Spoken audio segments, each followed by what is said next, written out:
আচ্ছা বলো তো এর আগের দিন আমরা কি শিখেছিলাম? কার মনে আছে? হ্যাঁ, এর আগের দিনে আমরা ভাওয়েল কনসোনেন্ট সম্পর্কে শিখেছিলাম। আচ্ছা রুদ্রিক, তুমি বলো তো ভাওয়েল কটা? হ্যাঁ, কি বলছো? হ্যাঁ, আমাদের হাতের 5টা আঙ্গুল দিয়ে বলেছিলাম, তাই না? হ্যাঁ, আমাদের কটা আঙ্গুল? 5টা।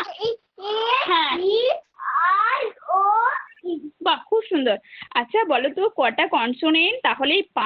মোট কটা লেটার? মোট হচ্ছে আমাদের 26টা লেটার। 26টা লেটার থেকে 21টা চলে গেলে কটা হচ্ছে 26টা থেকে 5টা চলে গেলে কটা পড়ে থাকছে? 21টা। তাহলে 21টা কি? 21টা হচ্ছে কনসোনেন্ট, তাই না? হ্যাঁ। আচ্ছা বলো তো এটা আমি কিসের ছবি এঁকেছি? হ্যাঁ, আপেলের ছবি এঁকেছি, তাই না? আচ্ছা দেখো তো এই আপেলটা কি দিয়ে শুরু হচ্ছে? এ দিয়ে শুরু হচ্ছে, তাই না?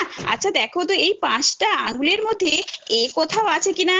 হ্যাঁ ঠিক, এ আছে, তাই না? তাহলে এটা কি? এটা ভাওয়েল। তাহলে আমরা ভাওয়েল সাউন্ডের আগে কি ব্যবহার করব? Vowel A E I O U, এই 5টা যখন লেটার থাকবে তখন আমরা ব্যবহার করব অ্যান।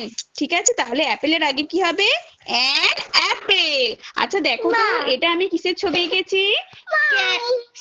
চুপ চুপ। হ্যাঁ হ্যাঁ ঠিক আছে। হ্যাঁ ঠিক আছে। আচ্ছা দেখো তো এটা আমি কিসের ছবি এঁকেছি? ক্যাটের ছবি এঁকেছি, তাই না? আচ্ছা দেখো তো এই সি, ক্যাটটা কি দিয়ে আরম্ভ হয়েছে? সি দিয়ে আরম্ভ হয়েছে, তাই না? দেখো তো এই 5টা আঙ্গুলের মধ্যে সি কোথাও আছে কিনা? নেই, তাই না?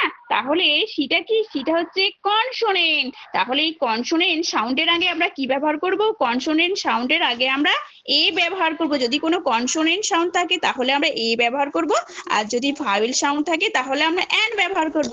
আচ্ছা দেখো তো এটা আমি কি আঁকছি? হ্যাঁ, এটা আমি ট্রি আঁকছি। আচ্ছা ট্রি মানে কি? গাছ, তাই না? আচ্ছা এই ট্রিটা কি বলো তো?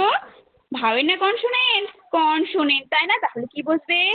A tree. বাহ, খুব সুন্দর। আচ্ছা বলো তো আর দিনের বেলায় আকাশে কি উঠে? সূর্য উঠে, তাই না? আচ্ছা সূর্যকে ইংরেজিতে কি বলে? বলো। হ্যাঁ, সান বলে, তাই না? আচ্ছা বলো তো আমাদের কটা সূর্য দেখতে পাও তোমরা আকাশে? একটা সূর্য দেখতে পাও, তাই না?